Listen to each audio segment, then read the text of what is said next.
Everyone, welcome back to my YouTube channel. I hope आप सब बहुत अच्छे होंगे। और आज हम बात करेंगे जीन डाइट मैट्रिक्स के बारे में। हम यूनिट कर रहे हैं डाइटेटिक्स, न्यूट्रिशन एंड डाइटेटिक्स का, जिसमें हमने पिछले यूनिट में बात कर ली थी ग्लाइसेमिक इंडेक्स, ग्लाइसेमिक लोड के बारे में, फंक्शनल यूनिट्स, फंक्शनल फूड्स के बारे में, राइट, मेडिकल फूड्स के बारे में।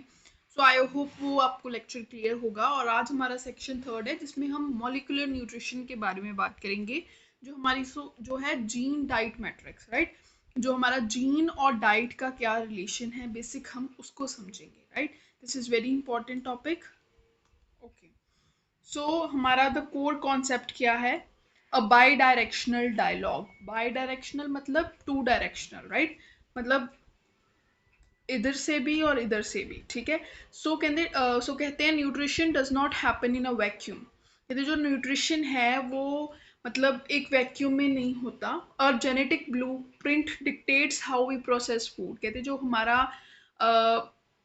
जेनेटिक्स हैं, जो वो डिसाइड करती हैं, वो निर्धारित करता है कि हम भोजन को कैसे पचाते हैं, ठीक है। How we process food and how the food we eat can mutate और प्रोटेक्ट जेनेटिक ब्लूप्रिंट। सो क्या होता है, फॉर एग्जाम्पल आपने बहुत सारे लोग ऐसे देखे होंगे जो जितना भी खाएं उनको नहीं लगता, ठीक है। हम किसी प्रॉब्लम की बात नहीं कर रहे, मैं हम वैसे ही डिस्कस कर रहे हैं। जितना भी खाएं उनको नहीं लगता। This is because of the fact कि उनका जो जेनेटिक ब्लूप्रिंट है वो डिफरेंट है, ठीक है। उनका जो जीन्स है उसमें फर्क है, राइट। सो जेनेटिक ब्लूप्रिंट कहते हैं कि न्यूट्रिशन वैक्यूम में हैपन नहीं होता, वैक्यूम में नहीं होता। सिर्फ हमारा जो जेनेटिक ब्लूप्रिंट है, जो हमारी जीन्स है, जो हमारा डीएनए है, वो कैसे प्रोसेस करता है फूड को, वो कैसे हमारे फूड को म्यूटेट करता है, ये हमारा जो जेनेटिक ब्लूप्रिंट है वो डिसाइड करता है, ठीक है। Clear? Okay. So my genes dictate response to my diet. न्यूट्रीजेनेटिक्स और न्यूट्रीजेनोमिक्स, इनमें क्या डिफरेंस है हम देखते हैं। न्यूट्रीजेनेटिक्स डिस्कस करेंगे। कहते how genetic variations influence the body's metabolism and response to specific nutrient. कहते कि कैसे जो हमारा जो जेनेटिक वेरिएशन है वो हमारी बॉडी के मेटाबॉलिज्म को इफेक्ट करता है, इन्फ्लुएंस करता है, और वो रिस्पॉन्स कैसे करता है to specific nutrients. Nutrigenetics is basically कि हाउ हमारे जो जीन्स हैं वो हमारी डाइट को कैसे रिस्पॉन्स करते हैं, right. My genes dictate or response to my diet, that is nutrigenetics, right. For example, lactose intolerance, that is sensitivity versus allergy. Celiac disease है inability to digest gluten, that means हमारा जो gene है, हमारा जो genetic variation है वो ऐसा है कि we cannot be able to digest gluten or a wheat. Caffeine metabolism dictated bye मतलब ये CYP1A2, this is the gene जिसके कारण जो कैफीन की मेटाबॉलिज्म है वो हमारे बॉडी में होती है। और जिनमें ये जीन जो है वो नहीं होगा, प्रॉपरली वर्क नहीं करेगा, तो उनमें जो कैफीन की मेटाबॉलिज्म है वो प्रॉपरली नहीं होगी, राइट। सो इससे हमें पता चलता है कि कैसे जो हमारी जीन्स हैं वो हमारी बॉडी को, हमारे बॉडी के मेटाबॉलिज्म को इन्फ्लुएंस करती हैं। दैट इज वाई ये बहुत आजकल चर्चा में है। और बहुत इंपॉर्टेंटली हम बात करते हैं कि हर एक की डाइट, हर मतलब एक डाइट हम हर किसी को नहीं दे सकते। इसीलिए एवरी पर्सन रिक्वायर्ड अ पर्सनलाइज्ड डाइट, ठीक है। पर्सनलाइज्ड डाइट होती है, बिकॉज एक डाइट अगर यूट्यूब पे आप देखते हो, इंस्टा पे आप देखते हो कि एक ही तरह की डाइट सबको बता दी जाती है, मतलब एक वीडियो में हमने देख लिया आपको ये खाना चाहिए, आपको ये खाना चाहिए। लेकिन कुछ चीज़ें होती हैं जो एक इंसान को सूट करती हैं, कुछ चीज़ें होती हैं जो हम बेसिक लेमन भाषा में बात करते हैं कि ये चीज़ मैंने सूट नहीं करती, हम है ना, ये चीज़ मैं खाती हूँ तो मुझे ये सूट नहीं करती, मुझे इससे एलर्जी है। सो ये जो एलर्जी है, ये जो सेंसिटिविटी है, ये सब कुछ है inability to digest something, that is because of a genetic variation. So ये न्यूट्री जेनेटिक्स इज बेसिकली कि हमारी जो जीन्स है वो कैसे हमारी बॉडी को मेटाबोलाइज कर, मतलब हमारी जो बॉडी है वो कैसा मेटाबॉलिज्म है उसका। Clear? Moving to the next slide. आगे हमारे पास दो टर्म थी। न्यूट्रीजेनेटिक्स हमने डिस्कस कर लिया, अब आ गया न्यूट्रीजिनोमिक्स। हमारी जो डाइट है वो कैसे टर्न ऑन और ऑफ करती है हमारी जीन एक्सप्रेशन को। पीछे हमने क्या देखा कि हमारी जो जीन है वो कैसे इफेक्ट करती है, कैसे इन्फ्लुएंस करती है हमारे बॉडी के मेटाबॉलिज्म को।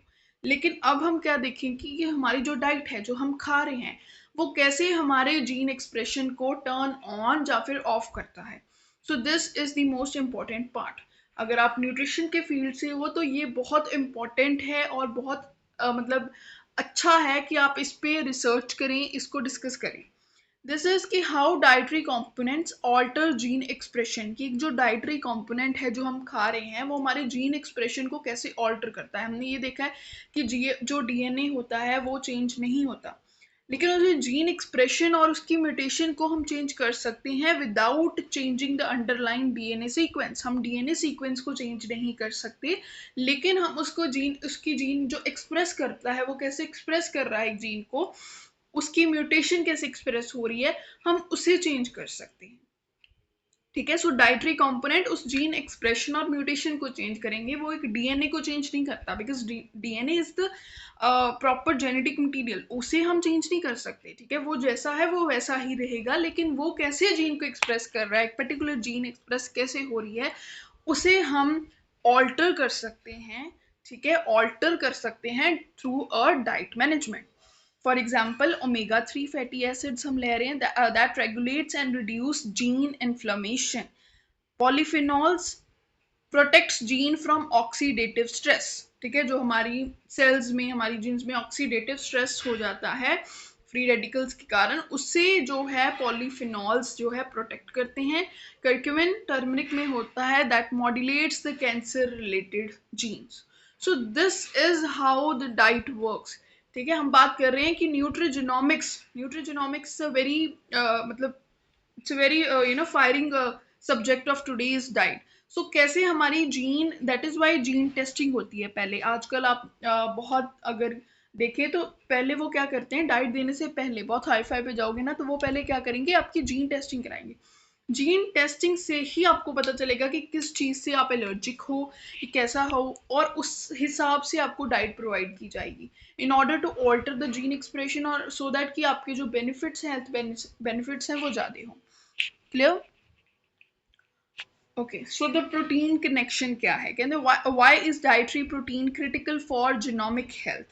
कहते जो हमारा जो डाइटरी प्रोटीन है, जो हम डाइट से प्रोटीन लेते हैं, वो कैसे बहुत क्रिटिकल है हमारे जीनोमिक हेल्थ के कारण। मैकेनिज्म क्या है कि globular proteins are the foundational building blocks for forming DNA and RNA. We know that DNA और RNA is made up of protein. कौन से प्रोटीन? ग्लोबुलर प्रोटीन से बना हुआ है। पुअर प्रोटीन अगर हम लेंगे, intake directly compromises genetic maintenance and gene expression. That is why it is said that you should have a high protein diet. ठीक है, हाई प्रोटीन और प्रोटीन डाइट आपको लेनी चाहिए, सो दैट कि आपकी जो प्रोटीन है, that is the basic building block. हमारी सारी बॉडी, हमारे सेल्स जो है वो प्रोटीन से बने हैं। ठीक है, सो हमारे जो कहते हैं डीएनए आरएनए है, उसके लिए भी प्रोटीन बहुत इंपॉर्टेंट है, वो एक फाउंडेशनल बिल्डिंग ब्लॉक है। और अगर हमारी बिल्डिंग ब्लॉक, हमारा ब्लॉक ही सही से नहीं बनेगा तो हमारी बिल्डिंग कैसे सही होगी। सो पुअर प्रोटीन क्या करेगा, डायरेक्टली कॉम्प्रोमाइज करेगा जीन जेनेटिक मेंटेनेंस और एक्सप्रेशन को। सो ये क्लियर हो गया। अब हम डिफरेंस देखते हैं, न्यूट्रीजेनेटिक्स वर्सेस जीनोमिक्स, अ मिरर्ड कंपैरिजन। सो डायरेक्शन क्या है, न्यूट्रीजेनेटिक्स दैट मींस हमारी जीन है वो हमारी कैसे हमारी बॉडी को मेटाबोलाइज करे, हमारी बॉडी उसे कैसे ले रही है, और हमारी डाइट है वो कैसे जीन को ऑल्टर कर रही है, जीन एक्सप्रेशन और म्यूटेशन को। इस पे का फोकस क्या है, how the body processes food. ठीक है, हमारी जो बॉडी है वो एक फूड को प्रोसेस से कर रही है। और इसमें क्या है न्यूट्रिजेनोमिक्स में, how food alters the body's blueprint, right. इसमें क्या है so this gene dictate the caffeine response and omega 3 turning off the inflammation of genes. Okay, clear. So ये यहाँ हिंदी में दिया है कि जीन्स से आहार और आहार से जीन्स, शरीर भोजन को कैसे पचाता है, भोजन शरीर के खाके को कैसे बदलता है, राइट, कि कैसे हमारी जो फूड है हमारी बॉडी के ब्लूप्रिंट को ऑल्टर करता है। Clear? Moving to next slide. Okay, so ये आ गई हमारे पास pathways, markers and metabolic deficiencies, हम इसमें डिस्कस करेंगे कुछ। सो इसमें क्या है, okay, so GIT enzyme sequence कैसे है कि हमारे माउथ में कौन से एंजाइम्स होते हैं। सो माउथ में हमारे पास होता है ptyalin, that is salivary amylase begins. इसमें हमारे माउथ में कार्ब डाइजेशन शुरू हो जाती है। उसके बाद फूड, देखो फूड पहले कहाँ जाएगा, माउथ में हमारे पास क्या है, स्लाइवरी अमाइलेस। सो वो जो लार है वो हमारी कार्ब को डाइजेस्ट करना स्टार्ट करेगी। फिर स्टमक में क्या होता है, पेप्सिन एक्टिवेटेड किससे होता है, एचसीएल से, हाइड्रोक्लोरिक एसिड से। इसमें क्या होगा, begin protein to peptide breakdown होगी। फिर हमारे पास पैनक्रियाज में होगा ट्रिप्सिन, काइमोट्रिप्सिन। ये बहुत इंपॉर्टेंट है, ये जो एंजाइम है ये आपके एज इट इज ही पेपर में पूछे जाते हैं कि माउथ में कौन सा है इनमें से, ठीक है, among them which is present in mouth, which is present in stomach, और प्रोटीन को तोड़ने के लिए कौन सा होता है, ठीक है, ट्रिप्सिन, काइमोट्रिप्सिन, कार्बोक्सी पेप्टेज। ये प्रोटीन ब्रेकडाउन के लिए इंपॉर्टेंट है, ये बहुत इंपॉर्टेंट है, ये पूछे जा सकते हैं। वेरी वेरी इंपॉर्टेंट, पूछे जा नहीं सकते, पूछे गए हैं, right. Very important. Small intestine amylase continues carbohydrate digestion. Isomaltase breaks down disaccharides, right. So disaccharides को कौन ब्रेक करता है, isomaltase. So this is just कि हम इसको आगे डिस्कस करेंगे बहुत अच्छे से, ठीक है, कोई और वीडियो में लेके आऊंगी उसमें से हम डिस्कस करेंगे ये। लेकिन ये जो इंजाइम है ये बहुत इंपॉर्टेंट है, ठीक है। गैस्ट्रोइंटेस्टाइनल ट्रैक्ट के जो एंजाइम सीक्वेंस है ये बहुत इंपॉर्टेंट है, इस पे से क्वेश्चन आता है। और स्लाइवरी अमाइलेज को ये भी कहा जाता है, बच्चे भूल जाते हैं और फिर गड़बड़ करते हैं। कार्बोहाइड्रेट डाइजेशन में स्लाइवरी अमाइलेज, प्रोटीन में ट्रिप्सिन, काइमोट्रिप्सिन, कार्बोक्सी पेप्टिडेज जो प्रोटीन पैनक्रियाज में है, ठीक है, पेप्सिन जो एचसीएल से एक्टिवेट हो रहा है, right. Clear. So I hope you like this video. अगर आपको वीडियो अच्छी लगी है तो लाइक शेयर सब्सक्राइब ज़रूर करना चैनल को, और कमेंट करके ज़रूर बताना और किस यूनिट पे हम लेके आएँ, और आगे भी बहुत अच्छी सी वीडियो आएगी। Till then have a nice day.